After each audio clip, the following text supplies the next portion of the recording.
Hello friends, आप देख रहे हैं सरकारी जॉब भर्ती और मैं हूं हेमंत साहू। दोस्तों, आज के टॉपिक में बात करने वाले हैं सहायक विकास विस्तार अधिकारी का भाग 8 है, यानी कि एडीओ से संबंधित जो भी वीडियो मैं ला रहा हूं उसका 8वां पार्ट है।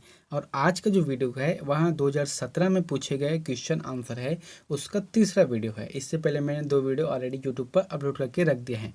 तो दोस्तों, आज के जो टॉपिक रहेगा वहाँ 2017 का कंप्लीट हो जाएगा। इसके बाद जो भी वीडियो आएगा वहाँ सिलेबस के आधार पर एक एक दो टॉपिक को उठाकर 40 एमसीक्यू क्वेश्चन बनाकर आप लोगों को प्रोवाइड कराऊंगा। और एक चीज़ और है, आप लोगों को एक गुड न्यूज़ देना है कि अभी अभी मैसेज आया था, मतलब न्यूज़ में देखा हूँ मैं कि आने वाले जो 1.5 साल है, यानी कि 18 महीने के अंतर्गत जो है सेंट्रल गवर्नमेंट की तरफ से 10 लाख नई नौकरियों का जो है भर्ती किया जाना है। तो इसलिए जो है आप अभी से तैयारी करना स्टार्ट कर दो, क्योंकि समय बहुत कम है। तो अगर आप हमारे चैनल पर नए हो तो हमारे चैनल को सब्सक्राइब करके बेल आइकन को जरूर दबा देना। साथ ही इस वीडियो को अगर आपको फ्री पीडीएफ चाहिए तो हमारे टेलीग्राम चैनल पर ज्वाइन करना, वहाँ से आपको फ्री पीडीएफ मिल जाएगा। चलते वीडियो की तरफ। आप लोगों के लिए जो होमवर्क दिया था उसको हम पहले देखते हैं कि भारतीय संविधान की अनुसूची की धारा 20 के तहत इस राज्य की कितनी जनजातियां सूचीबद्ध है। तो बहुत से लोगों ने इसका आंसर जो है सही कमेंट किया है। इसका आंसर क्या रहेगा? 42 इसका आंसर सही रहेगा। आज का पहला क्वेश्चन देखते हैं। निम्न में से कौन सा जलप्रपात इस राज्य में सबसे ऊंचा है? प्रश्न को समझना कि कौन से जलप्रपात है जो सबसे ऊंचा है। इसका आंसर रहेगा तीरथगढ़ जलप्रपात सबसे ऊंचा है। अगर सबसे चौड़ा जलप्रपात की बात की जाए तो फिर वहाँ यहाँ आता है चित्रकूट जलप्रपात आता है ना। अब देखो, मैंने यहाँ पर कुछ एक्स्ट्रा फैक्ट भी लिख दिया है, एक्स्ट्रा जो जानकारी है उसके बारे में भी लिख दिया है। जैसे कि तीरथगढ़ जलप्रपात है, वहाँ कौन सी नदी पर बनता है? वहाँ मुनगा बहार नदी पर बनता है और बस्तर जिले में है ना। तो उसी तरीका से जो चित्रकूट जलप्रपात है वहाँ इंद्रावती नदी पर बनता है, जो कि बस्तर जिले में है। और रानी दहार कहाँ पर है? यहाँ जसपुर में है। और एक है अमृतधारा, जो कि हसदेव नदी पर बनता है कोरिया में। तो इस तरीके से जो चारों ऑप्शन है वहाँ कंप्लीट होता है। नेक्स्ट क्वेश्चन है, निम्न में से कौन सा इस राज्य की संस्कृति का आधार है? तो छत्तीसगढ़ की जो संस्कृति है उसका आधार कौन सी है? यहाँ पर ऑप्शन दिया गया है, जैसे कि जनजाति जीवन शैली, कृषक परंपरा, विभिन्न धर्मों का संगम। ये जो तीनों ऑप्शन है बिल्कुल सही है। इसका आंसर रहेगा उपयुक्त सभी रहेगा। नेक्स्ट क्वेश्चन देखते हैं। भारत छोड़ो आंदोलन के दौरान छत्तीसगढ़ में किस स्थान पर जिला कचहरी में आग लगाने का प्रयास किया गया? तो भारत छोड़ो आंदोलन कब हुआ था? 1942 के दौरान हुआ था। तो उस समय जो है दुर्ग के जो कचहरी है वहाँ पर आग लगाने का प्रयास किया गया था। किसने किया था? इसका आंसर है रघुनंदन सिंगरौल। इसको याद रखना जरूरी है क्योंकि यहाँ पूछे जाने वाले क्वेश्चन हैं और अगस्त 1942 में यहाँ घटना घटी है। नेक्स्ट क्वेश्चन है, हिंदी में प्रयुक्त होने वाले संस्कृत उपसर्ग की संख्या कितनी है? दोस्तों, यह क्वेश्चन थोड़ा सा टफ वाला क्वेश्चन है जो कि 2017 में पूछा गया था। और एक ही बता देता हूँ, यहाँ पर जो ऑप्शन इसका जो सही आंसर रहेगा वहाँ 22 रहेगा, है ना। जो कि इसे 2017 में जब पूछा गया था तो व्यापम द्वारा इसे विलोपित कर दिया था, क्योंकि उसमें 22 का ऑप्शन नहीं दिया था। विलोपित इसलिए किया गया क्योंकि इसमें जो ऑप्शन नहीं दिया गया था वहाँ तक तो ठीक है, लेकिन इसका जो आंसर है आप लोग जो है सही लगाना। 22 इसका सही आंसर रहेगा। अब कैसे रहेगा उसको बता देता हूँ कि हिंदी में जो प्रचलित उपसर्गों की जो टोटल संख्या है वह 4 प्रकार की है। एक है संस्कृत उपसर्ग है, एक है हिंदी उपसर्ग है, एक है विदेशी उपसर्ग है और एक है उपसर्ग की तरह जो प्रयुक्त अव्यय है। अब देखो, संस्कृत उपसर्ग के अंतर्गत कितने उपसर्ग है? 22 उपसर्ग आती हैं। तो इसका आंसर क्या हो गया? 22 हो गया। नेक्स्ट क्वेश्चन है, छत्तीसगढ़ के निम्न में से किस जिले में प्रसिद्ध पुरातात्विक एवं पर्यटन स्थल सिरपुर है? तो सिरपुर जो है कौन सा जिला में स्थित है? इसका आंसर रहेगा महासमुंद। महासमुंद जिला में स्थित है सिरपुर। और सिरपुर के अंतर्गत जो है और कौन कौन से वहाँ पर प्रसिद्ध स्थल हैं? एक है आनंदकुटी जो प्रभु विहार है, बौद्ध विहार है, जैन मंदिरों के मठों के स्मारक भी है, वहाँ पर जो हिंदी देवी देवता के जो मंदिर है वहाँ पर है। नेक्स्ट क्वेश्चन है, किस स्थान पर प्रत्येक वर्ष संगीत समारोह का आयोजन किया जाता है जिसे चक्रधर समारोह कहा जाता है? तो किसे कहा जाता है?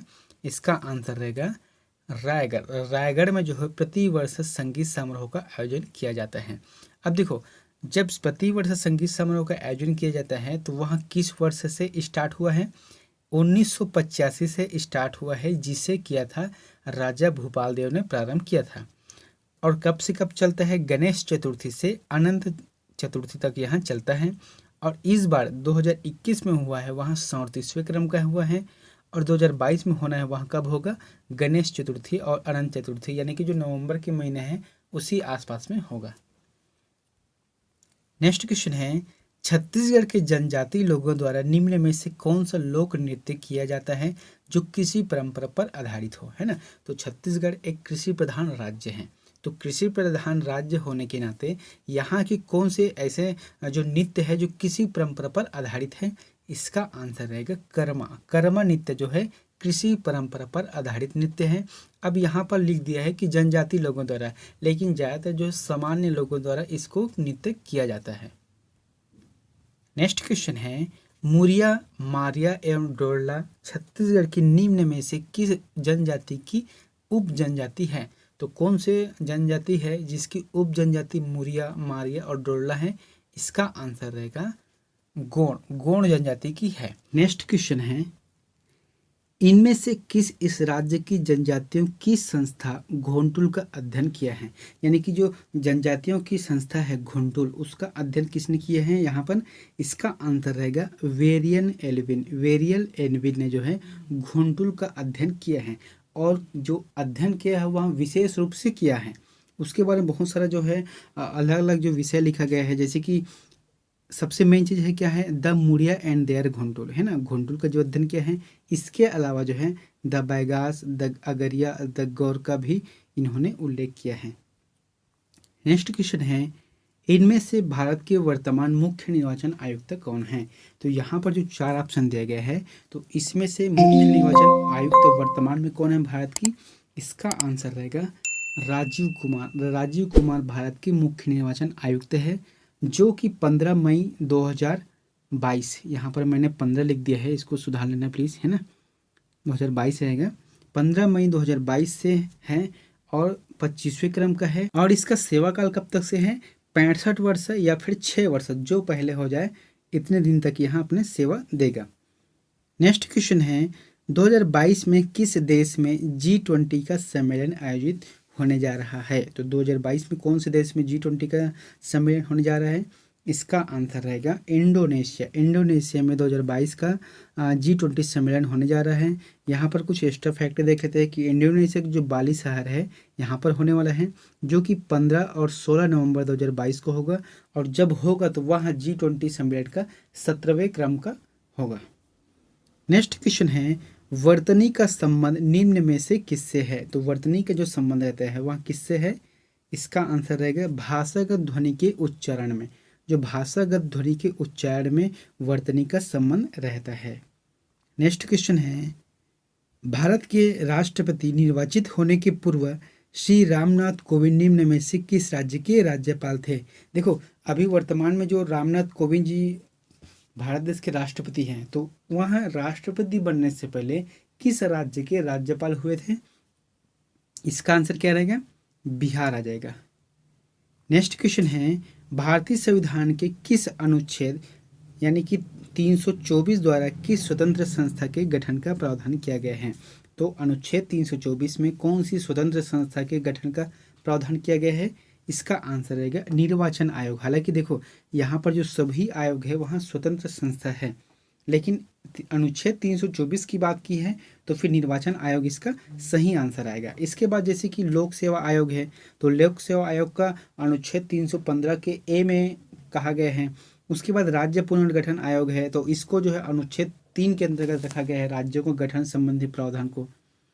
नेक्स्ट क्वेश्चन है, स्वर्ण जयंती ग्राम स्वरोजगार योजना किस वर्ष से प्रारंभ किया गया। तो कौन से वर्ष से प्रारंभ किया गया स्वर्ण जयंती ग्राम स्वरोजगार योजना, इसका आंसर रहेगा 1 अप्रैल 1999 से प्रारंभ किया गया, और उस समय के तत्कालीन प्रधानमंत्री हुए थे अटल बिहारी वाजपेयी हुए थे। नेक्स्ट क्वेश्चन है, NRLM के अंतर्गत लक्षित परिवार की पहचान की जाती है। तो NRLM के अंतर्गत कौन से परिवार की जो है पहचान की जाती है, इसका आंसर क्या आ जाएगा, 4th नंबर आ जाएगा, गरीबी की भागीदारी पहचान एवं ग्राम सभा के अनुमोदन पर, है ना। जैसे कि कोई भी अगर संगठन के लिए लक्षित परिवार की पहचान करना है तो उसका आधार क्या होना चाहिए, उसके लिए जैसे कि वर्तमान BPL की सूची के आधार पर है, जनगणना के सभी वर्ग जैसे कि ST SC OBC है और जनरल है, ऐसे लोगों के आधार पर है, या फिर जनगणना के जातिगत या फिर धर्म के आधार पर, इन जो सभी तरीका है इसका आंसर गलत रहेगा। इसका सही आंसर सिर्फ रहेगा गरीबी की भागीदारी का पहचान करना, और जो है ग्राम सभा इसके लिए अनुमोदन करेगी। अब देखो NRLM का मतलब क्या होता है, नेशनल रूरल लाइवलीहुड मिशन। इसका हिंदी नाम है राष्ट्रीय ग्रामीण आजीविका मिशन होता है। नेक्स्ट क्वेश्चन है, राष्ट्रीय ग्रामीण आजीविका मिशन के तहत समूह आधारित संस्थाओं यानी कि जो स्व समूह सहायता समूह है को वित्तीय सहायता प्रदान की जाती है। तो किस आधार पर प्रदान की जाती है, इसका आंसर क्या रहेगा, 4th नंबर, उपयुक्त सभी, यानी कि जो परिक्रमी निधि है, जोखिम न्यूनीकरण कोष है, सामुदायिक निवेश सहायता कोष है, तो इन सभी तरीका से जो है वित्तीय सहायता प्रदान की जाती है। इससे पहले जो मैंने वीडियो बताया था उसमें बताया भी था कि जो परिक्रमी निधि है उसमें स्व सहायता समूह को वित्तीय सहायता प्रदान की जाती है। अच्छा, इसके जो 3 ऑप्शन के अलावा एक और ऑप्शन रहता है जो सहायता प्रदान करने के लिए, इसका नाम क्या है, लाइवलीहुड निधि, इसके तहत जो है किया जाता है। नेक्स्ट क्वेश्चन है, निम्न में से कौन सी राष्ट्रीय ग्रामीण आजीविका मिशन के अंतर्गत प्रायोजित एक विशेष योजना है। तो एक विशेष योजना कौन सी है, इसका आंसर आ जाएगा 3rd नंबर, महिला किसान सशक्तिकरण परियोजना। महिला किसान सशक्तिकरण परियोजना इसका मुख्य उद्देश्य है, योजना के अंतर्गत है, विशेष योजना है। नेक्स्ट क्वेश्चन है, निम्न में से कौन ग्रामीण उद्योग के अंतर्गत नहीं आता। तो ग्रामीण उद्योग के अंतर्गत कौन सा नहीं आता, जैसे कि यहाँ पर लिखे है नारियल या फिर जटा आधारित उद्योग है, तो यह एक उद्योग है। पटसन आधारित उद्योग ये भी सही है, एक उद्योग के श्रेणी में आता है। मधुमक्खी पालन ये भी उद्योग है, लेकिन जो कृषि है वहाँ उद्योग की श्रेणी में नहीं आता है, इसलिए इसका आंसर रहेगा 4th नंबर रहेगा। नेक्स्ट क्वेश्चन है, खादी एवं ग्रामोद्योग उद्योग का गठन किस वर्ष में पारित संसद के एक अधिनियम के तहत किया गया था। तो कौन से अधिनियम के तहत किया गया था, 1956 अधिनियम के तहत किया गया था। इसके बारे में है खादी एवं ग्राम उद्योग का। इसमें जो है सूक्ष्म लघु एवं मध्यम उद्योग मंत्रालय के अधीन कार्यरत आयोग है। नेक्स्ट क्वेश्चन है, निम्न में मूल स्वर के समूह को चिन्हित कीजिए। दोस्तों यहाँ पर जो मूल स्वर है उसको चिन्हित करना है। इससे पहले मैंने जो देखो आप लोगों को जो बताया था वीडियो हिंदी के लिए जो क्वेश्चन आंसर बताया था 40 क्वेश्चन का, उसमें जो प्रश्न आपको बताया था वही प्रश्न जो है 2017 में भी पूछा गया था। इसमें पूछा क्या गया है कि मूल स्वर के समूह को पहचानना है। अब देखो मूल स्वर कितने होते हैं, एक तो मूल स्वर या फिर इसी को कहा जाता है ह्रस्व स्वर कहा जाता है, एक होता है दिगु स्वर या फिर इसको गुरु स्वर कहा जाता है। तो फिर कुल मिलाकर देखे जाए तो फिर मूल स्वर में जिसमें मात्रा ना हो, सिंगल वर्ड होना चाहिए, तो आ ई और उ ये जो आंसर है वह सही रहेगा। और जो बाकी आंसर है जैसे कि आ ई ए है ये जो है दीर्घ स्वर के अंतर्गत आता है। नेक्स्ट क्वेश्चन है, स्व सहायता समूह को बैंक से ऋण प्राप्त करने हेतु मापदंड तय है, निम्न में से कौन सा मापदंड जो है गलत है। तो इसका आंसर क्या रहेगा, गलत मापदंड है, इसका आंसर पहला रहेगा, है ना। जैसे कि स्व सहायता समूह कम से कम 3 साल से सक्रिय हो, ये जो आंसर है वहाँ गलत है। बाकी जो सही है कौन कौन सही है, जैसे कि स्व सहायता समूह के पास बचत एवं क्रेडिट का दस्तावेजी प्रमाण होना चाहिए। स्व सहायता समूह के जो सदस्यों का चयन लोकतांत्रिक होना चाहिए, जैसे कि अध्यक्ष होता है, उपाध्यक्ष होता है, कोषाध्यक्ष होता है, इसका जो चयन है वहाँ लोकतांत्रिक तरीके से होना चाहिए, चुनाव होना चाहिए। और जो उसका 4th आंसर है क्या है, स्व सहायता समूह के सदस्यों के पृष्ठभूमि एवं हित का एक समान होना चाहिए। नेक्स्ट क्वेश्चन है, सहकारी बैंक से संबंधित निम्न में से कौन सा कथन गलत है। तो सहकारी बैंक से संबंधित कौन से कथन गलत हैं, देखो इसमें क्या है, पहला हम देखते हैं कि सहकारी बैंक सहकारी संगठन है, बिल्कुल सही बात है। सेकंड क्या बोला गया है कि सहकारी बैंक सोसाइटी अधिनियम से शासित है, ये भी सही बात है। थर्ड क्या है, यह एकमात्र भारतीय रिजर्व द्वारा नियंत्रित है, ये जो गलत बात है ना, गलत बात है, इसलिए इसका आंसर क्या रहेगा, गलत का ये आ जाएगा 3rd नंबर का। देखो जो सहकारी बैंक है वहाँ कृषि आधारित ज़्यादातर बैंक कार्य करते हैं, जो किसान हैं वहाँ जो है इसी से संबंधित बैंक से अपना लेन देन काम करते हैं। नेक्स्ट क्वेश्चन है, सहकारी बैंकों को निम्न में से किस वर्ग में विभाजित किया जा सकता है। तो कौन से वर्ग में विभाजित किया जा सकता है, इसका आंसर है कोई भी नहीं, यानी कि जो सहकारी बैंक है ना तो सार्वजनिक क्षेत्र के अंतर्गत आता है ना कि निजी क्षेत्र के अंतर्गत आता है। नेक्स्ट क्वेश्चन है, छोटे ऋण प्राप्त करने हेतु कृषकों द्वारा किस बैंक को अधिक जो है पसंद किया जाता है? तो कौन सा बैंक है जिसको ज़्यादातर जो छोटे ऋण प्राप्त करते हैं वो लोग पसंद करते हैं? इसका आंसर है सहकारी बैंक। सहकारी बैंक जो है ज़्यादातर कृषकों से संबंधित है, इसीलिए जो छोटे छोटे किसान रहते हैं या बड़े किसान रहते हैं, अगर कुछ लोन चाहिए तो वहाँ सहकारी बैंक से ही संपर्क करता है। नेक्स्ट क्वेश्चन है, सहकारी बैंकिंग प्रणाली में खाता धारक या ऋण प्राप्त करने वाला व्यक्ति क्या होना चाहिए? ये क्या होता है? ये शेयर धारक होता है। यहाँ एक शेयर धारक होता है सहकारी बैंक का। नेक्स्ट क्वेश्चन है, घड़ों पानी पड़ जाना मुहावरे का सही अर्थ है। यहाँ पर क्या बोला गया है? घड़ों पानी पड़ जाना मुहावरे का सही अर्थ कौन सा है? इसका आंसर रहेगा अत्यंत लज्जित होना। अत्यंत लज्जित होना मतलब घड़ों पानी पड़ जाना होता है। नेक्स्ट क्वेश्चन है, बांसों उछलना मुहावरे का सही अर्थ है, यानी कि बांस के ऊपर जो है जितना उछलना, इस मुहावरे का अर्थ क्या है? इसका आंसर है बहुत खुशी होना। बहुत खुशी होना मतलब उछलना, बांसों के समान उछलना है।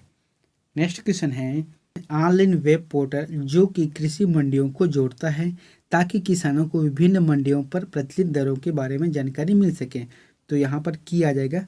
तो इसमें बोला क्या गया है कि ऐसा कौन सा ऑनलाइन पोर्टल है जो किसानों को विभिन्न जो मंडी है उससे जोड़ता है ताकि उसके जो प्रचलित दर है, उसके जो प्रचलित रेट है, उसके बारे में पता चल सके। इसका आंसर रहेगा ई नेम। जो ई नेम है यहाँ पर थर्ड ऑप्शन रहेगा। यह जो है मंडी द्वारा जो प्रचलित रेट है उससे जारी करता है ताकि लोगों को आसानी से पता चल सके। अब यहाँ पर मैंने जो चारों ऑप्शन को लिख दिया है कि कौन कौन से जो ऐप है या फिर माध्यम है पोर्टल कौन कौन से जानकारी देता है। जैसे कि भीम ऐप है तो यह एक वित्तीय लेन देन के लिए बनाया गया है। उसके बाद सेकंड क्या है? भुवन, जो कि भारत के भूभाग को 2D या फिर 3D के माध्यम से देख सकते हैं। ई नेम क्या है? अभी बताया था आपको कि मंडियों की दर जो प्रचलित दर है उसको देख सकते हैं, कृषकों को जोड़ सकते हैं, जो कि 14 अप्रैल 2016 से प्रारंभ किया गया है। और एक है IRCTC जिसमें रेल यात्रियों के सेवा हेतु इसे बनाया गया है। नेक्स्ट क्वेश्चन है, भारत में ग्रामीण बाजार सुदृढ़ करने हेतु चुनौतियों के संबंध में निम्न में से कौन सा सही है? तो कौन सा सही है यहाँ पर? इसका आंसर रहेगा फोर्थ, यानी कि उपयुक्त सभी सही हैं। यानी कि ग्रामीण बाजारों में से बाजारों तक परिवहन करना है। कह सकते हैं जैसे कि छोटा ग्रामीण बाजार है उसको बड़ा ग्रामीण बाजार तक से या फिर बड़ा बाजार तक से परिवहन का व्यवस्था करना है। ग्रामीण क्षेत्रों में भंडारण की उपयोगिता को बढ़ाना है और जो अप्रभावी वितरण चैनल है उसको भी सुदृढ़ करना है यहाँ पर। नेक्स्ट क्वेश्चन है, निम्न में किस दुग्ध उत्पादन में वजन के अनुपात में अधिक वसा रहता है? जो वजन के अनुपात में अधिक वसा रहता है, यहाँ पर आप जो है वजन लिख लेना। तो इसका आंसर क्या रहेगा? घी। घी में जो है वजन के अनुपात में सबसे ज़्यादा वसा इसी में रहता है। नेक्स्ट क्वेश्चन है, कौन सा दुग्ध उत्पादन सामान्य तापमान में अधिक समय तक संग्रहित किया जा सकता है? तो अधिक समय तक संग्रहित किया जा सकता है तो किस में है? इसका आंसर रहेगा फोर्थ नंबर, घी को अधिक समय तक जो है संग्रहित किया जा सकता है। नेक्स्ट क्वेश्चन है, निम्न में से कौन सी योजना ग्रामीण विकास मंत्रालय द्वारा भारत सरकार द्वारा संचालित की गई है? तो कौन सी योजना है जिसे भारत सरकार द्वारा संचालित की गई है? इसका आंसर रहेगा थर्ड नंबर का, दीनदयाल उपाध्याय ग्रामीण कौशल योजना है। नेक्स्ट क्वेश्चन है, जब पानी बरसता है तब मेढक बोलते हैं। इस वाक्य में जब पानी बरसता है वहाँ क्या है? तो इसका आंसर क्या रहेगा? क्रिया विशेषण उपवाक्य है। जो शब्द दिया गया है ना, जब पानी बरसता है, ये जो शब्द है वहाँ क्रिया विशेषण का उपवाक्य है। नेक्स्ट क्वेश्चन है, अर्थ की दृष्टि से वाक्य के कितने भेद है? तो अर्थ की दृष्टि से वाक्य के कितने भेद है?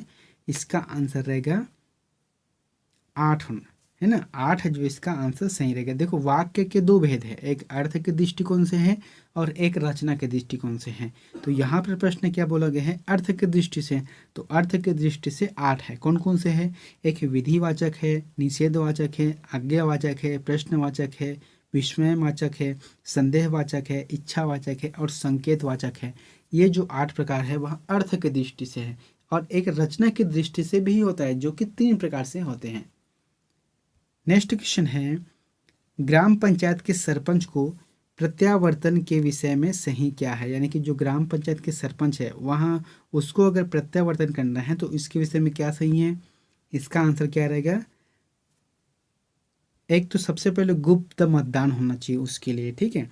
उसके बाद है ग्राम पंचायत की जो समस्त मतदाताओं के बहुमत होना चाहिए। एक होता है जिसके गुप्त मतदान करते हैं, दूसरा क्या होता है कि ग्राम पंचायत के अंतर्गत, ग्राम सभा के अंतर्गत जितने भी मतदाता है उसके द्वारा जो है बहुमत निर्धारित की जाती है। अगर बहुमत सरपंच के खिलाफ है तो सरपंच को बर्खास्त किया जाता है या फिर उसको वापस बुला लिया जाता है। मैंने यहाँ पर लिखा है कि जो प्रावधान है इसका 21 का के तहत इसको जो है किया गया है।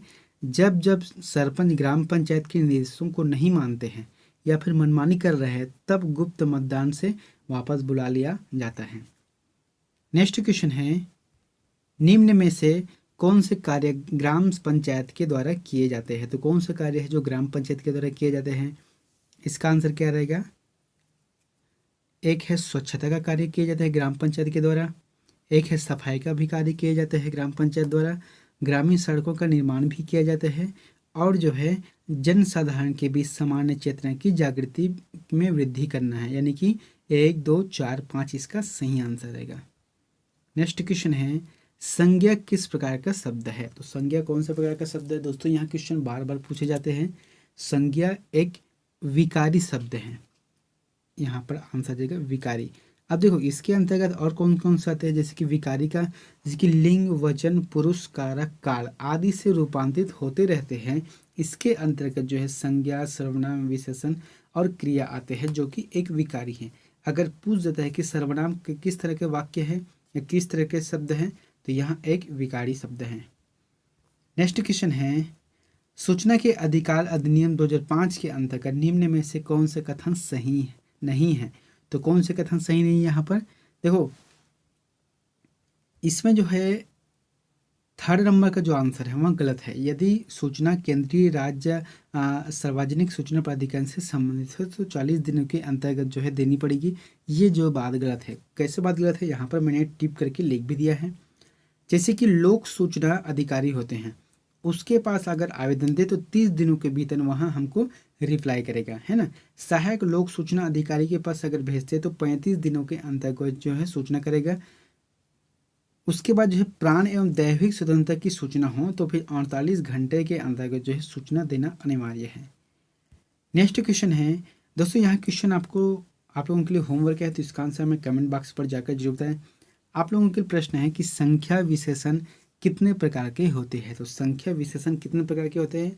ऑप्शन है 2, 3, 4 और 5। इसका आंसर अगर जानना है तो हमारे नेक्स्ट वीडियो देखना, उसमें मैं ज़रूर आप लोगों को बता दूंगा जैसे कि आज बताया हूँ। तो दोस्तों अगर वीडियो आप लोगों को अच्छा लगा तो प्लीज़ हमारे चैनल को सब्सक्राइब करके बेल आइकन को जरूर दबा देना। मिलते हैं नेक्स्ट वीडियो में एक नई जानकारी के साथ। Thank you.